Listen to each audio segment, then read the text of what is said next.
Mais en soi, c'est un enseignement pour toujours renverser un faux raisonnement qui empêche certaines personnes de se convertir. Elle dit souvent « je serai persécutée, ma famille va me rejeter, je serai chassé du travail, je serai chassé de mon pays, je serai combattu, je serai mis à mort ».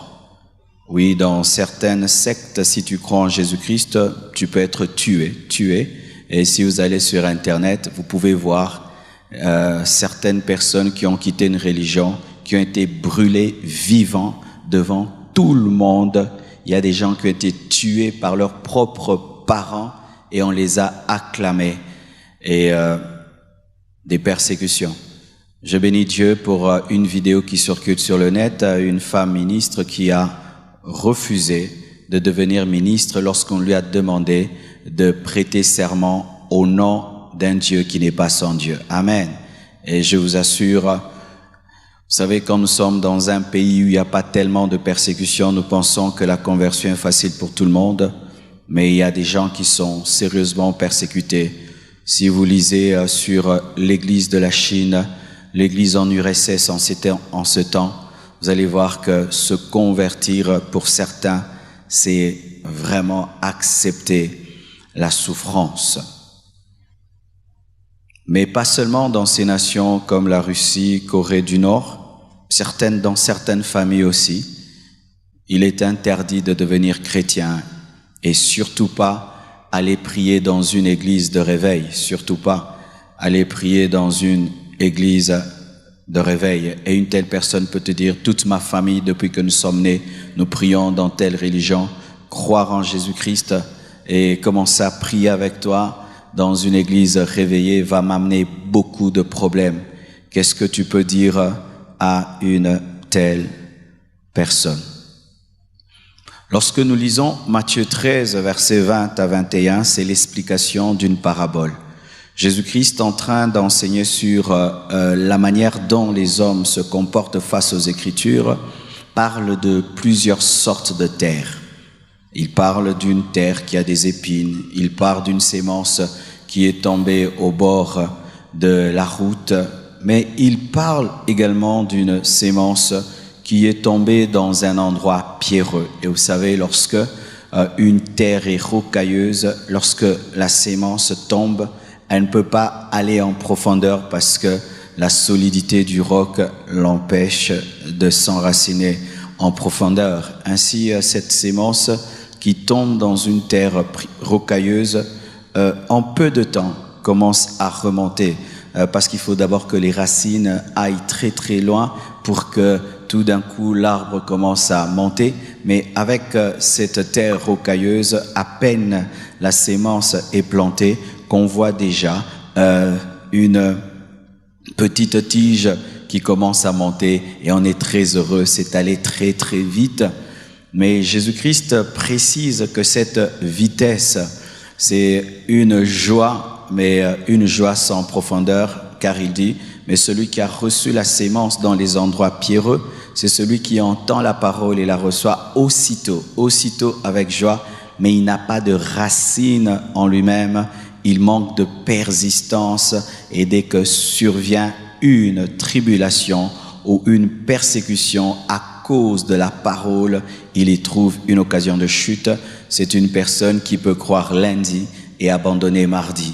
Oui, mes frères et sœurs, à certaines personnes auxquelles nous annonçons l'évangile lorsque nous faisons les porte-à-porte, on peut dire on a gagné 500 personnes, mais souvent nous ne savons pas si ces personnes sont demeurées en Christ après avoir cru.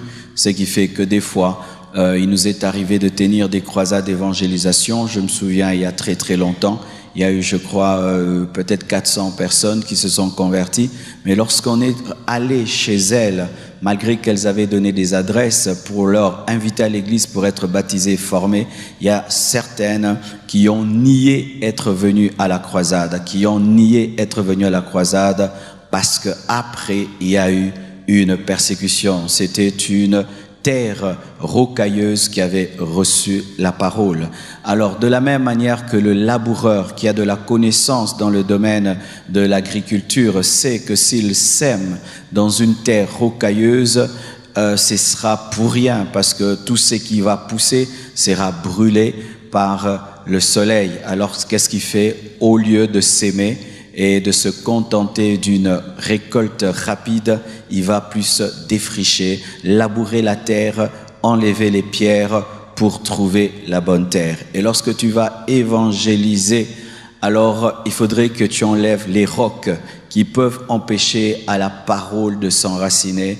Et le roc, c'est la peur d'être persécuté, la peur de souffrir à cause de sa foi, la peur d'avoir des tribulations parce qu'on a donné sa vie à Jésus. Et là, vous voyez la précision, on dit à cause de la parole, pas à cause de ses péchés, à cause de ses iniquités, parce que la personne s'est tournée vers Dieu.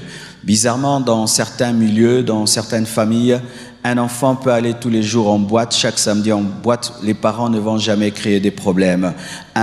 Une femme peut avoir des mauvaises habitudes, aller tout le temps en boîte, son mari ne va pas créer des problèmes. Mais une fois seulement que quelqu'un prend la décision pour Christ, vous voyez, il va à l'église, on le persécute. Ces personnes préfèrent que tu ailles en boîte, mais pas à l'église.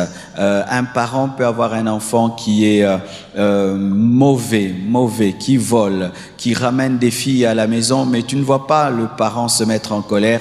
Mais lorsque l'enfant se convertit, donne sa vie à Jésus, tu vois le père commencer à lui dire « Je ne t'achète plus, je ne te donne plus, tu n'iras plus en Europe, tu n'auras plus ça. » Pourquoi? Parce qu'il a donné sa vie à Jésus. Et il y a des gens qui, à cause de cela, refusent de croire parce qu'elles ont peur, ces personnes ont peur d'être persécutées. Voici les réponses que tu peux donner à une telle personne qui a peur d'être persécutée, qui a peur de mourir. Oui, de mourir. Un jour, tu peux trouver quelqu'un qui croit en un autre Dieu et croire, c'est mourir. Je vous assure, dans certains endroits, se convertir, c'est mourir. Tu rencontres une telle personne, se convertir, c'est mourir. Se convertir, c'est être tabassé, frappé. Ce n'est plus être nourri, vêtu, envoyé à l'école. On va arrêter de lui payer les études, l'acheter tout. Qu'est-ce que tu peux dire à une telle personne qui peut même être renvoyée de son travail parce que là-bas c'est l'occultisme, là-bas tu ne peux pas être chrétien. Qu'est-ce que tu peux dire à une telle personne? Matthieu 5, versets 10 à 11 nous dit ceci. Heureux ceux qui sont persécutés pour la justice, car le royaume des cieux est à eux. Heureux serez-vous lorsqu'on vous outragera, qu'on vous persécutera, qu'on dira faussement de vous toutes sortes de mal à cause de moi. J'aimerais répéter vraiment ce merveilleux passage. Matthieu 5, 10 à 11. Heureux ceux qui sont persécutés pour la justice, car le royaume des cieux est à eux. Heureux serez-vous lorsqu'on vous outragera, qu'on vous persécutera, qu'on dira faussement de vous toutes sortes de mal à cause de moi. Heureux. Amen. Il faut dire à cette personne que c'est un privilège que de souffrir pour Jésus. Amen. C'est une grâce, une faveur que de souffrir pour Jésus. Il faut qu'elle soit heureuse. Amen. Et s'il y a quelqu'un dans la salle qui, depuis sa conversion, depuis sa consécration, souffre pour sa foi, sois heureux. Amen. La Bible dit, sois heureux lorsque tu es persécuté pour Jésus, persécuté pour l'Évangile. C'est une grâce, c'est un privilège, c'est un bonheur que de souffrir pour sa foi. Est-ce que vous êtes d'accord? Si déjà toi, le gagneur d'âme, tu trouves que ce n'est pas normal, tu ne vas pas le dire à celui à qui tu prêches la parole. Amen. Hein? Heureux, soyez heureux. Jésus a dit, soyez heureux, ça fait partie des béatitudes, des sources de joie et de bonheur d'un chrétien, c'est de souffrir pour sa foi. Un chrétien qui souffre pour sa foi ne doit pas être triste. Bien aimé, quand j'ai connu cette vague de persécution où on m'insultait sur Internet et tout, moi j'étais très heureux. J'étais très heureux parce que j'ai pas tué quelqu'un, j'ai pas fait le mal, j'ai prêché la vérité, on m'insulte. Waouh, merveilleux. Amen. Hein? Merveilleux. Comme ça, moi et Paul, au ciel, on va causer, parler de nos persécutions. Amen. Hein? Toi, c'était comment quand tu avais prêché à Philippe? Ah, et toi, c'était comment quand tu as prêché en Côte d'Ivoire? Ah, moi, je te dis, hein? Donne-moi la main. Alléluia. Et voici encore, toujours dans le même passage de Matthieu 5, verset 10, 11, mais au verset 12, la Bible ajoute « Réjouissez-vous et soyez dans l'allégresse, parce que votre récompense sera grande dans les cieux, car c'est ainsi qu'on a persécuté les prophètes qui ont été avant vous. » En soi, la persécution est une élévation. Quand tu es persécuté pour ta foi, tu es élevé au rang des grands prophètes. Ah oui. Bien aimé, lorsqu'il y avait le temps du même père, il y avait certaines personnes qu'on appelait chevaliers de l'ordre du léopard. C'était les personnes les plus élevées en ce temps-là. Et lorsque tu es persécuté pour la foi, tu deviens aussi chevalier de l'ordre du lion de la tribu de Juda. Alléluia. Ah oui, ah oui. Au ciel, parmi les personnes qui seront les plus récompensées, il y aura les martyrs, les persécutés. Les persécutés. Vous voyez, dans le basket, pour ceux qui jouent un peu au basket, lorsque tu es au niveau du terrain de l'autre, tu lances, ça fait, je crois, 2 buts, 2 points. Mais si tu es très très loin, tu lances, ça fait 3, n'est-ce pas? Ça fait 3 points. Et pour avoir 3 points dans le royaume des cieux, il faut être persécuté. Amen. Hein? Il faut être persécuté. Quand tu es persécuté, ta récompense grandit et Dieu t'élève au niveau des grands prophètes comme Ésaïe, comme Michée, comme Jérémie. Amen. Hein? Comme Jean-Baptiste le décapité. C'est un bonheur. Et je vous assure, quand j'ai donné ma vie à Jésus-Christ, c'était parmi les grandes révélations que j'avais. Car lorsque j'ai donné ma vie à Christ, j'étais le seul qui avait quitté l'église mère. Alors j'étais le seul contre tous. Mon père avait menacé même d'effacer mon nom du livre de ses enfants. J'ai dit efface, mon nom est déjà écrit quelque part. Amen. Hein? Effacer, il faut effacer. Amen. Hein? Et le jour que j'ai été baptisé, je me suis caché, je suis sorti et j'ai été baptisé, je suis rentré, il parlait, dans cette maison il n'y a qu'un baptême, alors que j'avais déjà eu 2 baptêmes, j'ai les regardé, j'avais déjà 2 baptêmes. Oui, tu peux avoir 2 baptêmes si le premier baptême est un faux baptême. Amen. Hein? Et c'était un bonheur. Et à force vraiment de comprendre cela, j'ai commencé, au lieu même d'attendre que la persécution vienne vers moi, moi-même je recherchais la persécution. Alors j'ai dérangé les païens, quand ils pêchent, je venais là, je les cassais, et quand ils me persécutaient, j'étais heureux, je sentais vraiment que j'étais un martyr. Et Dieu m'a dit, non, non, non, pas comme ça aussi, il ne faut pas rechercher ça. Amen, hein? Que ça vienne vers toi. Mais c'est pour vous dire à quel point en ce temps-là, on nous enseignait tellement ces choses que nous recherchions d'être persécutés. Quand tu rentres à la maison, on te tabasse parce que tu étais à l'église, le lendemain c'était un témoignage. Alléluia, qui a un témoignage? Moi, hier on m'a tabassé parce que j'étais à la veillée. Alléluia. Mais il y a déjà, si seulement tu viens à l'église, tu rentres, on te tabasse, tu ne viendras plus. Bien aimé, vous devez redevenir des chrétiens. Amen. Hein? Vous devez redevenir des chrétiens. Chaque coup sur ton corps à cause de Jésus est une récompense au ciel. Chaque coup, chaque coup. Alléluia. Chaque coup, chaque fois que tu es frappé, ce n'est pas que tu as volé, ce n'est pas que tu as tué, mais parce que tu as prêché l'évangile, parce que tu aimes Jésus de tout ton cœur, parce que tu as abandonné le péché, parce que tu allais adorer, parce que tu allais chanter, parce que tu as prié, parce que tu as parlé en d'autres langues. C'est un bonheur. Alors quand quelqu'un te dit « j'ai peur », je dis « tu as peur de quoi? Tu as peur de la joie. » Réjouissez-vous, car c'est ainsi qu'on a traité les prophètes qui étaient avant vous. Donc aussi, la persécution démontre la véracité de la conversion, car si le diable ne marche pas contre toi, donc tu marches avec lui. Si jamais dans ta vie tu n'as rencontré le diable face à toi, donc tu es son voisin. Les voisins ne se rencontrent pas parce que vous marchez ensemble, mais si un jour le diable vient face à toi, donc tu marches contre lui. La persécution est un signe qu'une conversion est véritable. La persécution est un signe que Dieu est avec toi parce que le diable te combat, parce que maintenant tu es dans la lumière. Alors lorsque cette personne a peur, dis non, c'est une bonne chose qui prouve que tu es sorti de l'emprise du diable. Lorsque tu vois Pharaon prendre ses meilleurs militaires, ses meilleurs cavaliers pour poursuivre les Juifs, sache qu'ils sont sortis de l'Égypte. C'est seulement lorsqu'ils sont sortis qu'il a pris les meilleurs cavaliers, les meilleurs chars Pourquoi là, l'esclavage avait pris fin? Bénis Dieu quand tu es persécuté, car c'est ainsi qu'on a traité les grands prophètes, et sache que ta récompense sera grande au ciel. 2 Corinthiens 12, verset 10, un autre passage que tu peux donner à quelqu'un qui a peur d'être persécuté. La Bible dit ceci: c'est pourquoi je me plais dans les faiblesses, dans les outrages, dans les calamités, dans les persécutions, dans les détresses pour Christ, car quand je suis faible, c'est alors que je suis fort. Alléluia.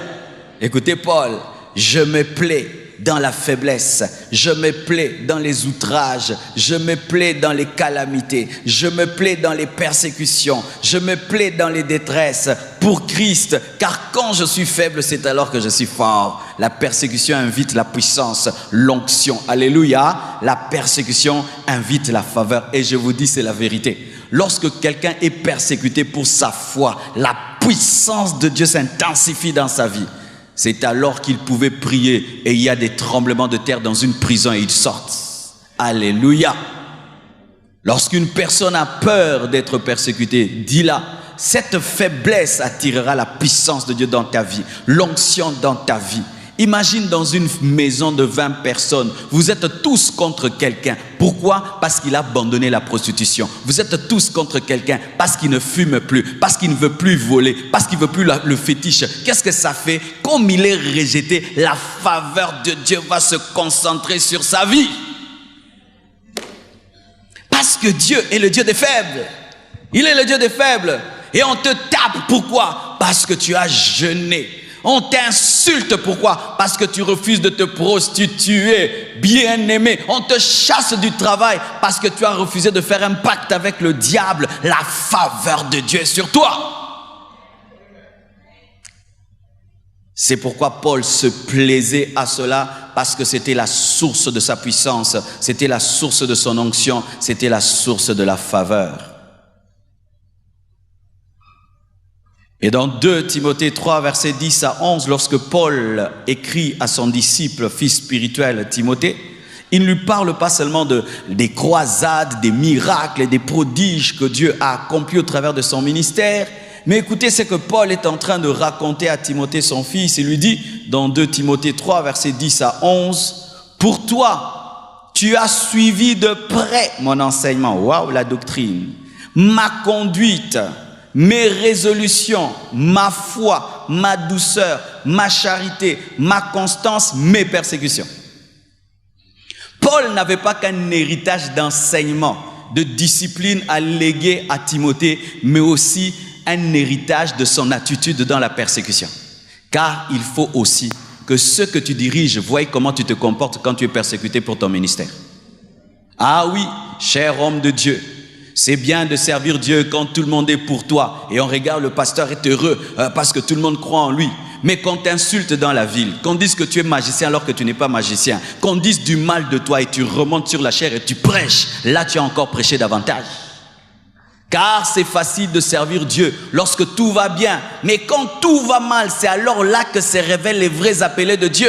Et lorsque Paul est en train d'enseigner à Timothée, il lui dit de suivre son exemple dans l'enseignement, la conduite, la discipline, sa constante, ses résolutions, ses décisions, mais aussi comment il a pu tenir ferme dans la persécution. Et qu'est-ce que Paul veut lui enseigner? Que la persécution et les tribulations sont des caractéristiques d'un ministère authentique. Un vrai serviteur de Dieu est toujours persécuté. Et s'il n'est pas persécuté, il finira par être persécuté. Surtout en ce temps-ci. En ce temps de la fin, un ministère sans persécution est un ministère compromis. En ce temps de la fin, un ministère sans persécution est un ministère compromis. Parce que d'ici là, mes frères et sœurs, il y aura des émissions à la télévision. Ah oui, tu es dans une émission à la télévision et puis on te pose des questions sur tout, et boum, le journaliste se pose une question. Mais pasteur, que dites-vous de l'homosexualité? Tu vas dire quoi? Oh non, cette question, je n'étais pas venu pour cette question. Tu dis non, les homosexuels iront en enfer, ils doivent recevoir Jésus-Christ.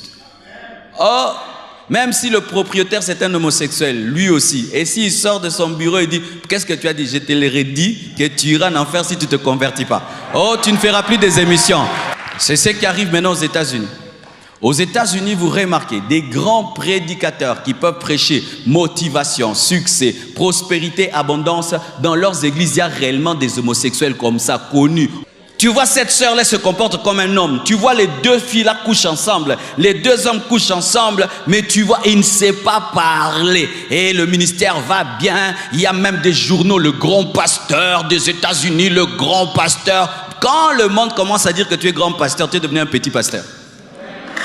Un vrai pasteur n'est pas aimé par le monde. Un vrai pasteur n'est pas aimé par le monde. Jésus a dit, ils m'ont haï, ils vous haïront aussi. Jésus ne nous a pas laissé qu'un héritage d'onction, mais aussi un héritage de persécution.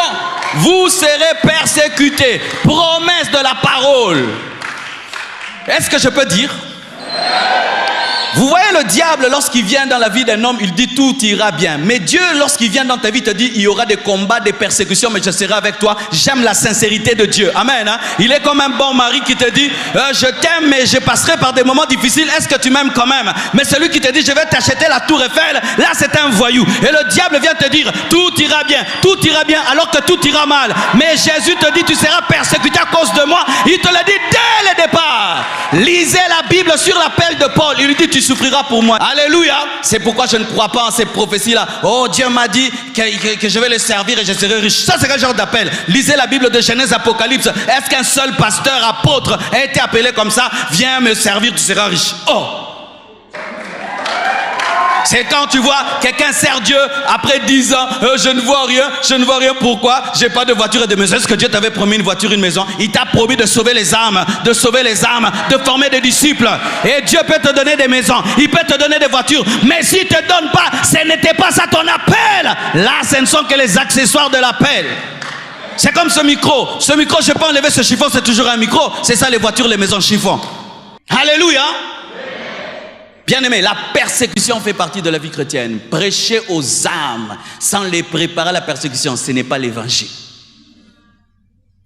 N'est-ce pas qu'un jour Pierre est venu voir Jésus-Christ, nous avons tout abandonné, nous t'avons suivi, qu'est-ce que nous aurons? Qu'est-ce que Jésus-Christ a répondu? Il a dit, vous aurez des pères, des mères, vous aurez des maisons au centuple avec des persécutions. Jésus a ajouté avec des persécutions. Lorsque une âme entend l'évangile et a peur de la persécution, n'enlève pas la persécution. Dit, il y aura, mais c'est un privilège, c'est une grâce, c'est une source de force, c'est une source de récompense. Alléluia, c'est une élévation qui t'amène au niveau des grands prophètes. C'est l'une des caractéristiques d'un homme qui marche avec Dieu. Il y aura toujours des gens qui ne t'aimeront pas. Vous qui aimez être aimé par tout le monde, vous n'êtes pas biblique. Ce sont les enfants qui cherchent à être aimés par tout le monde. Ce sont seulement les enfants qui cherchent à être aimés par tout le monde. Mais un chrétien sait que les vrais m'aimeront, les faux ne m'aimeront pas et les ignorants ne m'aimeront pas. Même le Fils de Dieu venu sur la terre, est-ce qu'il avait la majorité? La majorité disait crucifiez-le. Christ n'a jamais eu la majorité. Christ n'a jamais eu la majorité dans son ministère. C'était une poignée de personnes qui le comprenaient. Et même dans cette poignée de 70 personnes, il n'y avait que 12. Et dans les 12, il n'y avait que 11. Et dans les 11, il n'y avait que 3. Et dans les 3, il n'y avait personne parce que tout s'enfuit. Il fallait que l'Esprit vienne pour qu'ils comprennent. Jésus-Christ de Nazareth, le Fils de Dieu. Mais toi tu te convertis, il faut que malgré que tu te convertis, que ton père t'aime toujours, ta mère t'aime toujours, tes amis t'aiment toujours, ton patron t'aime toujours. La Bible n'a pas dit ça. La Bible n'a pas dit ça. La Bible n'a pas dit ça. La Bible dit que certains vous persécutant penseront servir Dieu. Jésus a dit, je ne suis pas venu amener la paix, mais je suis venu amener l'épée. Parole de Dieu, la Bible. Amen. Hein? Alors mes frères et sœurs, si vous pensez en étant persécutés que vous êtes sous la malédiction et tout le reste, non, vous êtes sur le vrai chemin. Le chemin qui mène au ciel est un chemin pavé de sang. Car celui qui nous y précède est un ensanglanté. Celui qui nous y précède a porté une croix et c'est pavé de sang. Le pavement qui mène vers le ciel, ce n'est pas le pavement en or, c'est le pavement du sang de Jésus-Christ. Et seuls aussi des martyrs peuvent y entrer. C'est pourquoi Jésus-Christ dit, vous recevrez une puissance de Saint-Esprit. Survenant sur vous, vous serez mes témoins. Témoin, ça veut dire martyr. Martyr, c'est quoi? Souffrir pour une cause, pour quelqu'un. Quand l'onction de Dieu vient sur toi, tu es baptisé du Saint-Esprit, c'est pour souffrir pour Jésus. Ce n'est pas prêcher d'abord, souffrir, parce que martyr, c'est souffrir pour. Le Saint-Esprit dans la vie d'un homme vient l'aider à accepter de souffrir pour Jésus. Il te donne cette capacité. C'est pourquoi vous allez voir Pierre, avant de recevoir le Saint-Esprit, a régné Jésus. Quand il a reçu la force d'être martyr. Mais si le Saint-Esprit en nous ne vient que pour nous donner des visions, des paroles, des connaissances et des prophéties, mais quand la souffrance vient, la persécution vient, nous fuyons, bien aimé, ce n'est pas le vrai Saint-Esprit, c'est un faux Saint-Esprit. Le Saint-Esprit te donne la force au point que tu n'as pas peur de mourir. Oui, oui, oui. Tu n'as pas peur de mourir, tu n'as pas peur de mourir, tu n'as pas peur d'aller en prison, tu n'as pas peur d'être rejeté, abandonné, tabassé, amené devant des procès, des tribunaux. Oui, le Saint-Esprit t'immunise contre la peur. Tu n'as plus peur, tu n'as plus peur. Quel est ce courage que Nathan pouvait avoir de parler devant un roi? Le Saint-Esprit, quand il te remplit, tu es prêt à mourir, tu es prêt à aller en prison, tu es prêt à tout perdre. C'est ça le Saint-Esprit. Le Saint-Esprit n'engendre pas des scouts, il engendre des commandos. Il engendre des kamikazes. Il n'engendre pas des scouts. Les disciples avant le Saint-Esprit, c'était des scouts. Quand la guerre est venue, ils ont fui. Pourquoi? Ils n'avaient pas l'Esprit.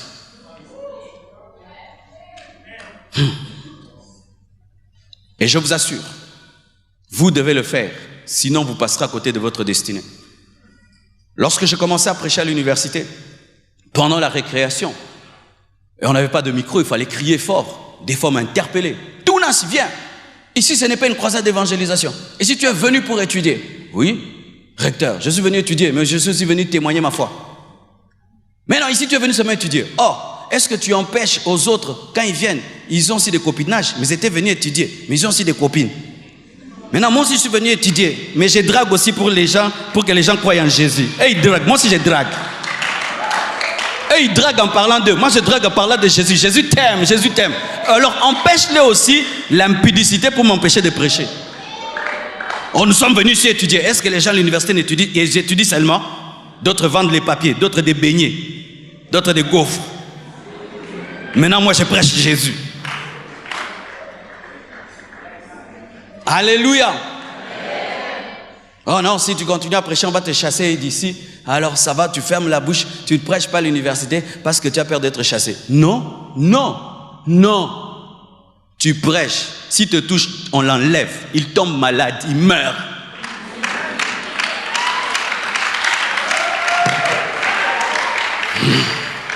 Vous voyez les chrétiens maintenant, les chrétiens, on est trop devenus humains quand on ne voit plus la puissance de Dieu. Quand tu acceptes d'aller en prison, c'est quand l'ange de la prison viendra. Quand tu acceptes la confrontation, c'est quand la puissance de Dieu viendra. Le feu ne tombe jamais du ciel sur l'autel s'il n'y a pas des prophètes de Baal. Car le feu ne tombe pas pour le plaisir d'Élie, il tombe parce qu'il y a un défi face. C'est ça le problème, mes frères. Ou on te chasse parce que tu prêches, le lendemain, le recteur meurt. On craindra Dieu. On craindra Dieu. Le professeur te chasse de son cours parce que tu es chrétien. Le lendemain, il meurt. On craindra Dieu. Ce sont des choses qui sont écrites dans la parole. Lorsque Paul prêchait et qu'un magicien dérangeait, il l'a rendu aveugle. Oh, mais c'est la parole, c'est la parole. Les apôtres prêchaient à un endroit, on les chasse du pays, on vous chasse. Je pose toujours la question. Si nous laissions Jésus-Christ prêcher dans nos églises, qu'est-ce qu'il allait prêcher? Un vrai ministère est caractérisé par la persécution. Et Paul ajoute au verset 12, « Or, tous ceux qui veulent vivre pieusement en Jésus-Christ seront persécutés. » 1 plus 1 égale 2. Tous ceux qui veulent vivre pieusement en Jésus-Christ égale persécutés. Tous ceux qui veulent vivre pieusement en Jésus égale persécutés. C'est-à-dire que si tu vis en Christ et tu n'es pas persécuté, tu ne vis pas pieusement. Et je vais te le démontrer. Tu es dans une université, tout le monde triche et tu ne triches pas. Tu seras persécuté, vrai ou faux? Tu as un voisin de classe qui triche et tu lui dis arrête de tricher, tu seras persécuté, n'est-ce pas? Tu as des amis qui vivent avec des maris d'autrui, tu leur prêches l'évangile, tu seras persécuté.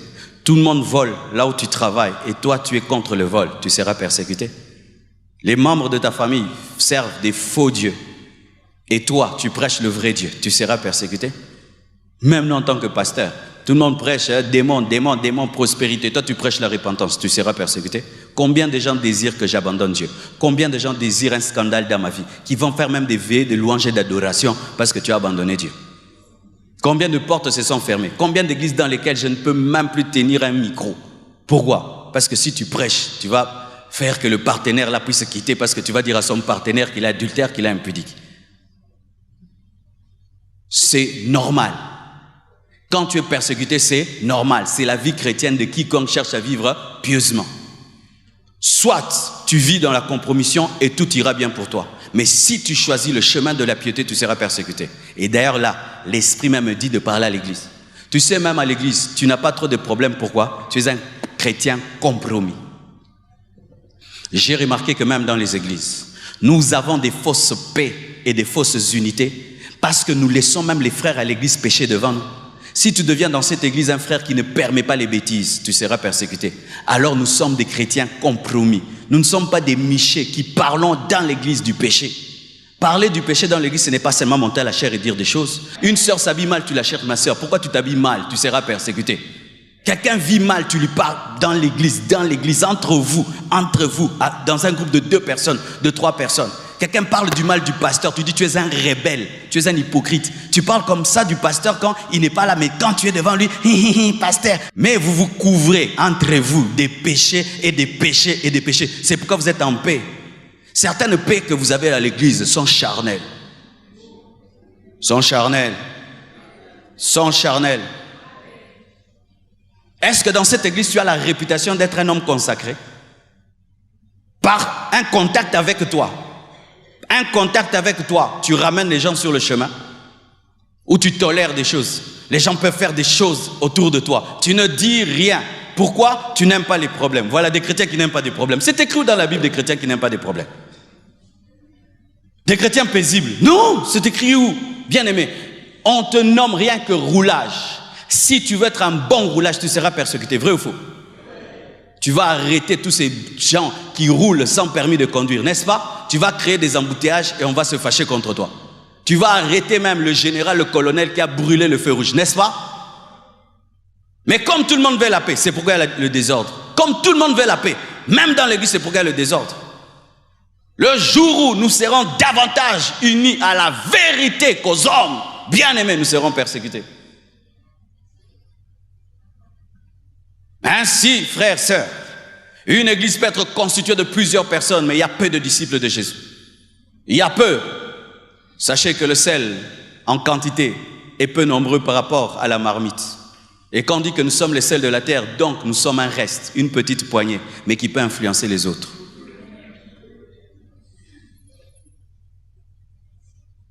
L'amitié que tu as avec quelqu'un dans cette église aurait déjà pris fin depuis longtemps si tu étais un vrai prophète, un prophète miché qui lui parle. Certaines relations qui durent très très longtemps dans les églises, c'est parce que les gens sont hypocrites les uns envers les autres. Et ce qui est pire, frère, c'est que tu peux parler du mal de l'autre derrière son dos. Là, c'est pire encore. Déjà, tu ne lui interdis pas le mal et 2, tu parles dans son dos. Là, c'est grave. C'est grave. Tous ceux qui veulent vivre pieusement seront persécutés. Les chrétiens charnels vont te persécuter. Ils vont dire quoi? Tu exagères. Voyez. L'ânesse de Balaam ne voyait pas, elle n'avait pas de vision. C'est Balaam qui voyait, c'était l'homme spirituel. Mais lorsque l'homme spirituel est devenu charnel et qu'il est devenu cupide, alors l'homme charnel, Balaam, qui est le symbole du pécheur, est devenu spirituel et il a pu voir l'ange qui voulait le tuer. L'ânesse a craint Dieu, a craint l'ange, a craint d'aller contre la parole de Dieu. Et qu'est-ce qui s'est passé? Balaam, qui ne voyait plus, a commencé à le frapper. C'est le symbole de la persécution des hommes spirituels. Ceux qui voient parmi ceux qui ne voient pas sont toujours persécutés par ceux qui ne voient pas. C'est toujours ainsi. Celui qui a une vision céleste des choses de Dieu est toujours combattu par ceux qui ne voient pas. Pourquoi Balaam a frappé l'ânesse? Parce qu'il ne voyait pas ce que l'ânesse voyait. Et pourquoi? Parce que l'ânesse s'est comportée en fonction de ce qu'elle voyait. Elle s'est arrêtée. Ton problème, c'est que tu vois, mais tu marches. Parce que Balaam va te frapper. Ça sert à quoi de voir Si tu vas marcher comme si tu n'as pas vu, parce que tu as peur de quoi? Du fouet de Balaam. Sache que le fouet de Dieu est pire que le fouet de Balaam. C'est pourquoi la Bible dit, ne craignez pas l'homme qui peut détruire le corps, mais craignez Dieu qui peut jeter votre âme en enfer. Ne crains pas un homme. L'homme peut te frapper et puis te tue, c'est tout. Et puis tu vas au ciel. Mais Dieu peut te jeter en enfer. Alors s'il y a quelqu'un qu'il faut craindre, c'est l'autre qui peut te jeter en enfer. Mais le problème, c'est que nous voyons celui qui peut tuer le corps et nous ne voyons pas celui qui peut tuer l'âme, car Dieu ne le voit pas. Ainsi, nous craignons l'homme que nous voyons, le fusil qu'on voit, le couteau qu'on voit, l'épée qu'on voit, la prison qu'on voit, mais on oublie l'autre prison, la prison éternelle. Ne dilue pas ton niveau spirituel. Ne dilue pas les choses que tu vois, parce que Balaam est sur ton dos. Et s'il faudrait que tu sois seul, sois seul. Lisez dans la parole de Dieu, les hommes qui voyaient venaient de la montagne. Et à la montagne, on ne bâtit pas une ville. C'est-à-dire que c'était des hommes solitaires et qui venaient parmi les autres, les influencer et rentrer. C'est ainsi qu'ils ont pu garder leur consécration. De sorte que lorsque Samuel venait dans la ville, on disait, t'as venu annonce-t-elle quelque chose, parce qu'il ne vivait pas parmi les hommes. Jésus, pareil aussi. Il influence, il prêche, il guérit. Il rentre à la montagne, il rentre dans la prière. Il revient, il vous impacte, il rentre. Lorsque tu es plus attaché aux hommes qu'attaché à Dieu, tu perdras ta consécration. Tu voudras t'entourer des gens qui vont diluer ton message. Et un jour, Dieu t'abandonnera. Tous ceux qui veulent vivre pieusement en Jésus-Christ seront persécutés. Ça ne rate jamais, de jamais et de jamais. Et si tu n'as jamais reçu ta dose de persécution pour Jésus, tu es compromis. Tu es compromis, compromis, je t'assure, compromis. Au travail, tu laisses le vol passer, des pots de vin passer, tu ne parles jamais. Tu vois ta sœur sort avec le mari d'autrui, tu lui dis jamais la vérité. Ah, donnez-moi la main, je vais parler. Donnez-moi la main, je vais parler. C'est facile, nous les frères et sœurs en Christ dans les églises, de dire « Ah, tel ministre vole tel ». Quand c'est ton propre frère qui est voleur de ministre, voleur, tu lui parles jamais. Tu as un frère qui travaille au gouvernement, qui est un voleur, reconnu par tous, et toi tu le célèbres. Un frère en Christ qui célèbre son frère voleur et qui lui demande des choses. Tu as un mari qui vole l'État, il vole l'État. Toi, tu es une sœur en Christ de l'église, jamais tu vas lui prêcher. Parce que tu vas amener la dîme. On n'a pas besoin de votre dîme de vol. Bobombango, boliango bino morona banana bino. Oui, oui, oui, oui. La Bible dit tu ne mangeras pas le pain de la paresse. Tu ne mangeras pas le pain de la paresse. Tu es mon frère, Dieu t'élève dans la société, mais tu voles, je te dirai, arrête de voler, même si avec ça tu peux m'acheter des Range Rover. Je vais te parler. Avons-nous atteint ce niveau-là? Ce niveau-là, ceux qui vivront pieusement seront persécutés. Persécutés, nous faisons semblant, nous voyons nos frères voler, nos sœurs voler, des membres de famille voler, nos proches voler, et on ferme les yeux. Il étudie l'économie, il ne parle jamais de l'économie, mais il a distingué. Et un chrétien, ah, il a distingué avec 80. Ah! Tu sais combien tu donnes à ta propre fille, mais ta fille s'habille des bijoux chers, des habits chers, des parfums chers. Une maman chrétienne, mais elle n'en parle pas. Elle n'en parle pas. Et tu vas demander même à ta fille, prête-moi $1000, $2000, $3000. Où ta fille travaille pour te donner $3000? Des chrétiens. Des chrétiens. Ton ami, c'est un voleur, c'est un roublard. Mais jamais tu peux lui dire. Pourquoi? Parce qu'il t'aide beaucoup en volant. Toi, tu voles pas, mais tu le laisses voler. Tu es voleur, receleur. C'est pourquoi le pays se détruit. Le pays est détruit parce que les chrétiens ne vivent pas pieusement, parce qu'ils ont peur d'être persécutés. Tu travailles dans une entreprise, un truc de $1000, on te dit non, 10 et 3000, on va te donner dedans un 500.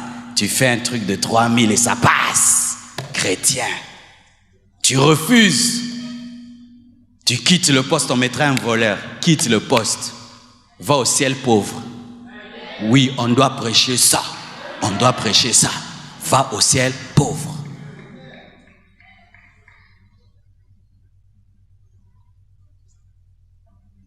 Sinon, fermons la Bible, rentrons dans nos maisons. Nous sommes en train de jouer. On joue à la vie chrétienne. Rentrons dans nos maisons. On est en train de jouer. Abnego, Meshach et Shadrach. C'était ça. Une idole, vous devez l'adorer. Ils refusent. C'est-à-dire tout le monde est voleur. Tout le monde dans la compromission. Tout le monde dans l'escroquerie. Tout le monde vit par le péché. Tout le monde vit par le vol. Mais eux, ils refusent. Ils se retrouvent dans le feu. C'est ça l'interprétation. L'interprétation, c'est pas seulement être dans un trou. En notre temps, le trou, c'est autre chose. L'idole, c'est autre chose. On ne met pas des statues. C'est une institution de vol, de fraude. Et toi, tu refuses de frauder, tu refuses de voler. On te jette dans un trou. Et Dieu sera avec toi dans ce trou. Daniel, en son temps, tout le monde doit adorer le roi. C'est dire quoi? Accompagner le chef même dans ses bêtises. Accompagner le chef même dans ses bêtises. Tout le monde doit adorer le roi. Tout le monde. Mais il lui dit, je ne l'adore pas. Et il a prié Dieu. Il était jeté dans la fosse aux lions. Et il accepte. Que Dieu le délivre ou le délivre pas, il accepte. Mais toi, ton chef est devenu Dieu. Le chef a dit qu'on vole et toi tu voles. Le chef a dit qu'on vole et tu voles. Des gens qui travaillent dans des cabinets, mais qui sont voleurs comme leur chef. Pourquoi? Vous avez peur d'aller dans la fosse aux lions. C'est pourquoi plein d'églises au Congo, mais le pays est par terre. Par terre.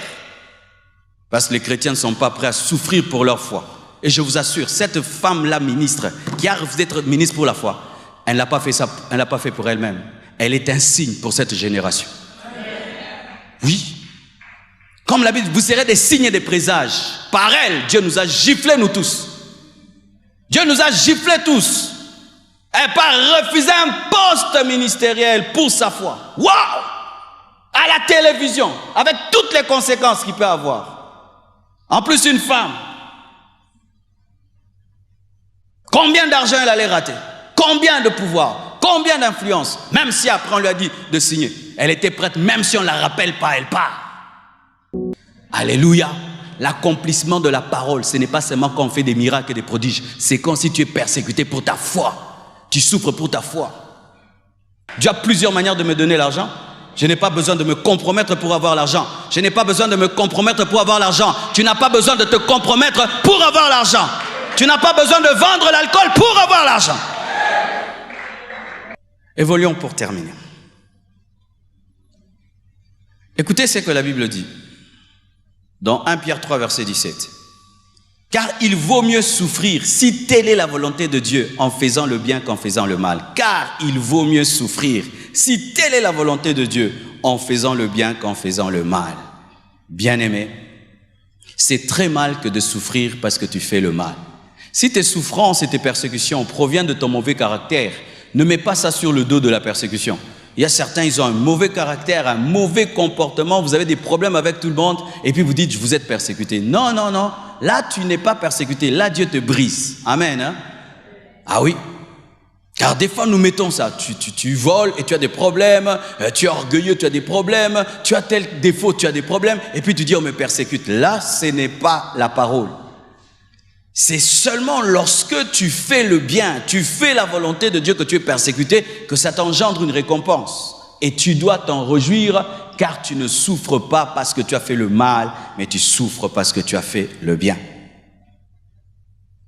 Apocalypse 2, verset 9 dit, « Je connais ta tribulation et ta pauvreté, bien que tu sois riche, et les calomnies de la part de ceux qui se disent juifs et ne le sont pas, mais qui sont une synagogue de Satan. » L'une des persécutions, c'est aussi la calomnie. Car le diable, s'il sent s'il te touche, ça ne te fera rien. S'il te fait souffrir physiquement, cela n'aura aucun impact sur toi. Il cherchera à toucher à ta réputation. Et je vous assure, j'ai connu cela. Il fut un temps, je crois, j'avais l'orgueil d'avoir un bon témoignage. Quand tout le monde dit du bien de toi, c'est un vrai, c'est un vrai, c'est un vrai, ça peut te rendre orgueilleux. Jusqu'à ce que des gens commencent des vidéos. Oh, il est franc-maçon, il est ceci, il est cela. Et tu vois même 400 000 vues, 500 000 vues. Il y a des gens qui croient. Mais tu dis, Seigneur, Seigneur. Et Dieu te regarde, il rit. Alors, il m'a dit, Marcelo, mais moi, le Fils de Dieu, on m'a traité de Belzéboul. Il n'y a pas de disciple qui soit supérieur à son maître. Rejouis-toi de cela. Alléluia. Si on dit du mal de toi et tu n'es pas dans ce mal, continue ta route. Alléluia. Laisse Dieu te justifier. Je n'ai pas le temps à prouver que je suis un vrai serviteur de Dieu, que je ne suis pas magicien. Si tu veux, tu crois. Si tu ne veux pas, tu ne crois pas. Mais moi, je sais qui je suis.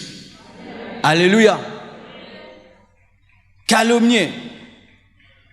Ne crains pas ce que tu vas souffrir. Ne crains pas ce que tu vas. Dieu annonce la persécution comme une promesse dans le futur. Bien-aimés, savez-vous que vous souffrirez pour votre foi? Alléluia.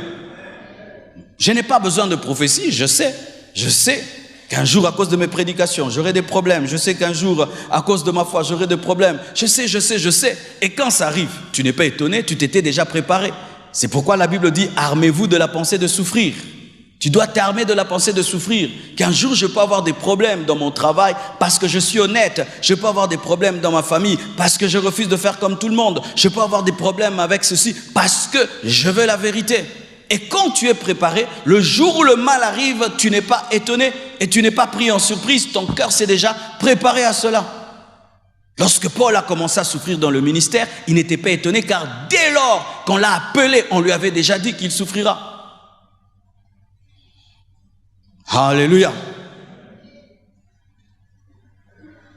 Hébreux 11, versets 33 à 38 nous parle des héros de la foi. Des hommes qui par la foi ont vaincu des nations, ont exercé la justice, ont obtenu les promesses, ont fermé la gueule des lions par la foi, ont éteint la puissance du feu, ont échappé au tranchant de l'épée, sont guéris de maladies, furent vaillants à la guerre, mirent en fuite des armées étrangères. D'autres ont retrouvé leur mort par des résurrections. D'autres furent livrés au tourment et n'acceptèrent point de délivrance afin d'obtenir une meilleure résurrection. Acclamons la parole de Dieu. Alléluia. Il y a une chose que j'aime dans le livre d'Hébreux. On nous révèle deux choses que la foi peut donner. La foi peut faire que tu échappes de la mort. Tu guéris d'une maladie. Tu ressuscites des morts. La foi peut faire que tu fermes la bouche d'un lion. Mais la foi aussi peut faire qu'un lion te mange. La foi peut te sortir des problèmes. La foi aussi peut te mettre dans les problèmes. Et la Bible nous parlant des héros de la foi qui ont été vaillants à la guerre, qui ont fait, on nous parle des côtés positifs entre guillemets de la foi qui amènent des bonnes choses, mais maintenant on vient nous parler, c'est comme un contraste, on quitte le blanc vers le noir directement sans transition, directement une virgule on dit, alléluia. Des femmes recouvrèrent leur mort, résurrection, alléluia. D'autres maintenant livrés au tourment. Livrés au tourment et n'acceptèrent point de délivrance afin d'obtenir une meilleure résurrection. Quelqu'un est tabassé et il agonise et on veut prier. Viens, on veut prier, Dieu va te guérir. Il a guéri tel. Ne priez pas, je vais mourir pour ressusciter au dernier jour.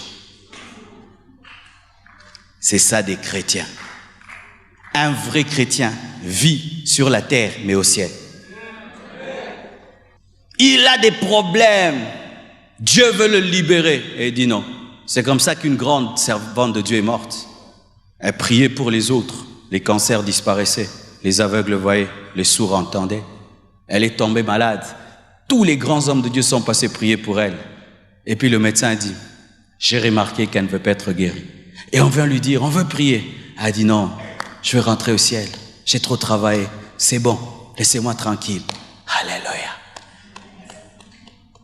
Mais les chrétiens meurent en pleurant. Papa n'a sali nini. Oh, sali nini. Et bon, c'est comme si tu... Donnez-moi la main, je vais parler. Tu prends ton enfant, tu l'amènes en visite chez l'oncle. Amen. Et tu lui dis, joue là-bas, et le soir je viens te prendre. Et puis tu viens le soir, oracle rentre à la maison. Oh, quoi? Mais je t'avais dit, tu vas jouer, puis le soir, je te prends. Quand la mort vient, c'est le soir, tu dois rentrer à la maison.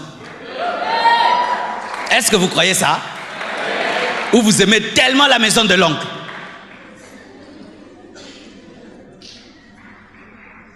Ça, c'est la maison de l'oncle. La vraie maison nous attend. Et quand tu as fini de jouer, tu rentres à la maison. Où tu meurs, tu as le sourire. Tu n'as pas un cadavre non biblique, non évangélique. J'étais au deuil d'une servante de Dieu. Tu vois le cadavre, elle est belle, elle sourit. Un chrétien, quand il voit la mort s'avancer, le Saint-Esprit commence à lui révéler l'autre côté, il a la paix. Un vrai chrétien. Les vrais enfants de Dieu, quand la mort commence à s'avancer, tu sens qu'ils n'aiment plus la terre, ils commencent à aimer de l'autre côté. Vous sentez, ils commencent à vous préparer, ils vous préparent parce qu'il va partir. Elles refusèrent, pourquoi elles désiraient une meilleure résurrection. Dites meilleure résurrection. Meilleure résurrection, ça veut dire quoi? Donc il y avait une autre résurrection, c'était laquelle? C'était la résurrection comme la résurrection de Lazare, il meurt, il ressuscite et puis il va mourir encore. Eux, ils ont refusé ces genres de résurrection-là. Ah, laissez-moi, jusqu'à ce que Christ reviendra. Car des tels morts qui ressuscitent ne meurent plus jamais. C'est ça meilleur. Mais elles savaient que les apôtres avaient la puissance de prier. Elles ressuscitent, elles ont refusé ça. Vous imaginez ça? Meilleure résurrection. Pourquoi? Parce qu'on vient de parler de certaines qui ont retrouvé leur mort. Par un don de miracle, le mort ressuscite. Mais eux, ils disent, pas cette résurrection, je veux une meilleure quand Jésus reviendra. Espérance de l'Église. À vous tous.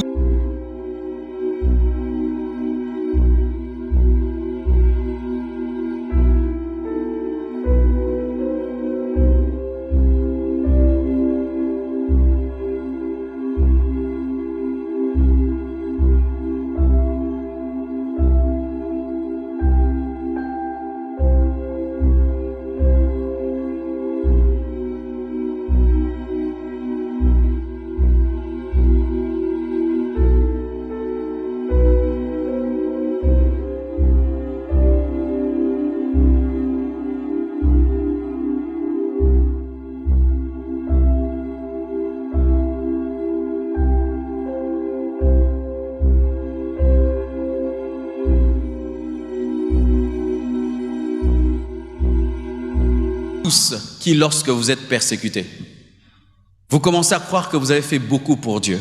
J'aime un terme que Paul donne à ces persécutions. Il appelle cela libation. Dites libation. Philippiens 2, verset 17. La Bible dit, « Et même si je sers de libation pour le sacrifice et pour le service de votre foi, je m'en réjouis et je me réjouis avec vous tous. » Vous allez voir dans ce passage, d'un côté, on parle du sacrifice et d'un autre côté, libation. Paul dit que lui sert de libation. Il ne sert pas de sacrifice, mais il sert de libation. Les libations, ce sont les accompagnements du sacrifice. Amen. C'est comme des fois la sauce qu'on met sur la viande. La sauce n'est pas la viande, mais la sauce accompagne la viande. Et quand tu souffres pour Christ, tu n'es pas le sacrifice, tu es la sauce qui accompagne le sacrifice. Pour que tu ne penses jamais que tu fais quelque chose. Les libations au temps de la Bible, c'était l'eau, c'était l'huile, c'était le vin qu'on mettait sur le sacrifice pour l'accompagner. C'est ainsi que lorsque Élie a demandé à ce que le feu tombe, d'abord il a demandé qu'on mette le sacrifice, qu'on mette de l'eau, ensuite il a prié. Le sacrifice c'était l'animal, les libations c'était l'eau. Et quand tu souffres pour Christ, ne dis pas je fais des sacrifices, dis je sers en libation. Je ne suis qu'un accompagnement du sacrifice principal, mais ce que je fais n'est pas le sacrifice, c'est le sacrifice de la croix qui est le vrai sacrifice. Ainsi, tu ne trouveras jamais que tu fais quelque chose d'extraordinaire. Voici des hommes extraordinaires qui ont souffert. Étienne, lapidé comme un chien, mais il peut opérer dans la prophétie. Est-ce qu'on a déjà pris une pierre, on l'a lancée sur ta tête? Qui a déjà vécu ça? Qui? Une pierre, rien qu'une grosse pierre sur ta tête, frère. C'est terrible. Mais lui, on l'a lapidé comme un chien. Quand on lapide quelqu'un, la pierre brise tes os, brise ta tête, brise tout. Mais malgré cela, il n'insulte pas Dieu. Il ne dit pas, Seigneur, c'est comme ça que tu récompenses ma sainteté, ma foi. Mais il prophétise sur Christ. Il peut avoir le visage d'un ange dans des moments de souffrance. Pourquoi? Ces hommes considéraient que c'était un privilège de souffrir pour Christ. La plupart des apôtres sont morts bizarrement. Allez sur Internet et vous verrez. Certains sont morts, la tête en bas, les pieds en haut. D'autres sciés, d'autres lapidés, d'autres décapités, d'autres bouillis, d'autres brûlés, d'autres mangés par des lions. Les apôtres de Jésus, ceux qui étaient dans la chambre haute, ceux qui ont marché avec le roi. Un seul est mort un peu normalement, Jean, dans sa vieillesse, dans l'île de Patmos, mais il ne voyait plus. Prisonnier jusqu'à la fin. Les apôtres, quand tu parles de Pierre, quand tu parles de Matthieu, quand tu parles de Jean, quand tu parles de ces grands, quand tu parles de Paul, ils n'ont pas eu des morts normales, mais ils sont morts dans la joie. Au temps de la persécution de l'Église, vous savez ce qu'on faisait? On prenait les chrétiens, on les mettait dans une arène, on affamait des lions, et après, on ouvrait les arènes et les lions allaient manger les chrétiens. Et qu'est-ce qu'on voyait? Les chrétiens mouraient en chantant. Des fois, on mettait des chrétiens sur un bûcher et on allume le feu. Et il est en train de brûler, mais il est en train de chanter et d'adorer Dieu. Des femmes enceintes ont été brûlées, chrétiennes. Mais au lieu que cela même puisse stopper l'évangile, c'est quand l'Église encore a connu un puissant réveil. Pourquoi? Ils étaient fondés sur la Bible. On avait enlevé les rocs lorsqu'on leur prêchait l'évangile. Tellement que nous voulons avoir des grandes églises. Tous les pasteurs, nous voulons avoir des grandes églises. Alors nous choisissons dans la Bible les choses qui peuvent vous garder. Mais je sais une chose, un vrai chrétien est gardé par la vraie parole. Un vrai chrétien, tu ne le garderas pas par la fausse parole.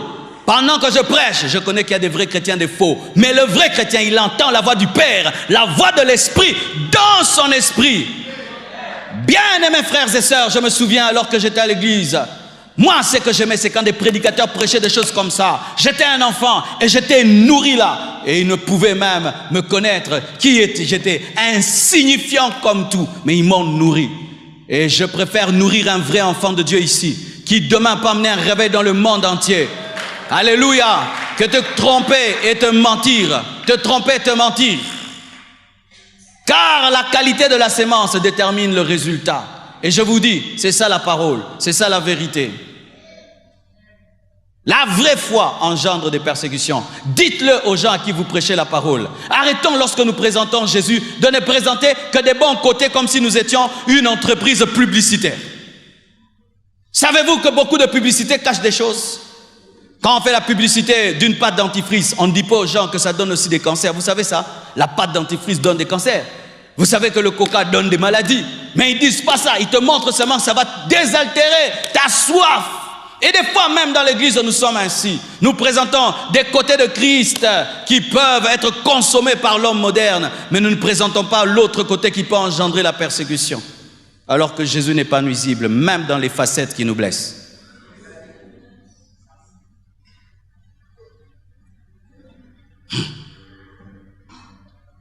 Quelle est cette femme? Lorsqu'on l'a bénie, on dit, maman, c'est pour le meilleur et pour les... On dit le pire, non? Pourquoi on dit le pire? Parce qu'il y aura le pire. Même si vous refusez, il y aura le pire. Un jour, il y aura un problème. Mais avec Jésus, c'est seulement pour le meilleur, des meilleurs, des meilleurs, des meilleurs. Alors que pour le mariage, nous nous attendons au pire et d'aimer un homme, même dans le pire. Mais Jésus, lui, dans le pire, au tiguier, à décevoir.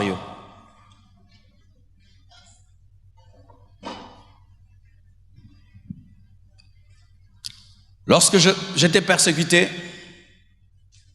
je pensais que je faisais quelque chose d'exceptionnel, jusqu'à ce que j'aille lire le livre de Wurmbrand. Wurmbrand, c'est parmi l'un des chrétiens qui a été les plus persécutés au temps de l'URSS. Et je vous assure, quand j'ai lu ce qu'il a vécu pour Dieu, je me suis moqué de mes persécutions. Moi, j'étais persécuté dans des petites choses et je pensais que je souffrais, j'étais le chrétien qui souffrait le plus sur la terre. Mais quand j'ai lu ces livres, qu'il y avait des chrétiens qui étaient jetés dehors dans un froid de moins 10 degrés Celsius, sans vêtements, et ils priaient dans le froid jusqu'à ce qu'ils meurent gelés. Et le froid, je vous dis, fait mal à un niveau. Les chrétiens, on les a arrachés certains Les ongles, un après l'autre, on te dit réunis de la foi, un ongle, réunis la foi, un autre ongle, réunis la foi, réunis la foi, réunis la foi, un ongle après un autre qu'on t'arrache. D'autres mis dans des prisons, tu es debout, debout, pas moins de dormir, plein de lumière. Quand j'ai lu tout ça, et certains même avaient mon âge en ce temps-là, j'ai regardé, j'ai commencé à dire, moi je joue, moi je ne souffre pas. Mon frère, ma sœur, toi qui es persécuté, tu n'es pas persécuté. Ce qu'on te fait là, c'est de la blague. Te priver de nourriture, d'argent, de vêtements, te chasser d'une maison seulement, on te fait rien. C'est pas ça, c'est rien. Il y a des gens qui souffrent pour leur foi, mes frères. Pendant que je parle ici, il y a certains qui sont en prison, ça fait 20 ans, parce qu'ils ont seulement prêché Jésus. Il y a des gens à qui on a arraché la peau parce qu'ils sont chrétiens. Alors si souffrir un tout petit peu financièrement, perdre des amis, des membres de famille, ça ce n'est rien du tout. Alors arrêtez de considérer que vous souffrez et réjouissez-vous. Réjouissez-vous.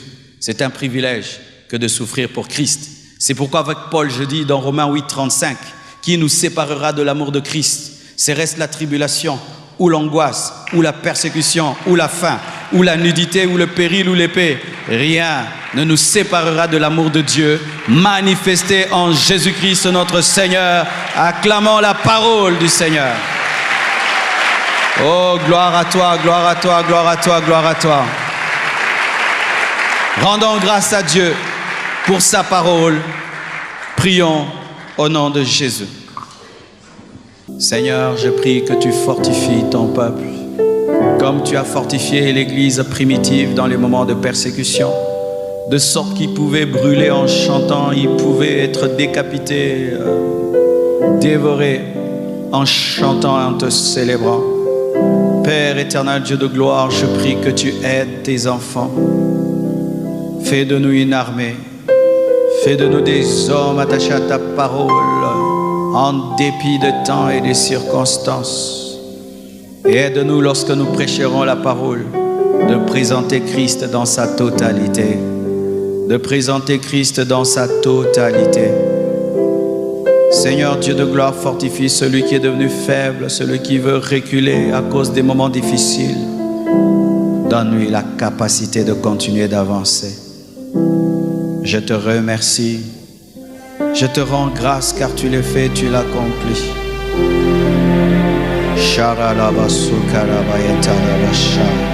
Soyez fortifiés, soyez soutenus par le Saint-Esprit qui donne la capacité d'être martyr de Jésus. Amen. Merci, que Dieu vous bénisse abondamment.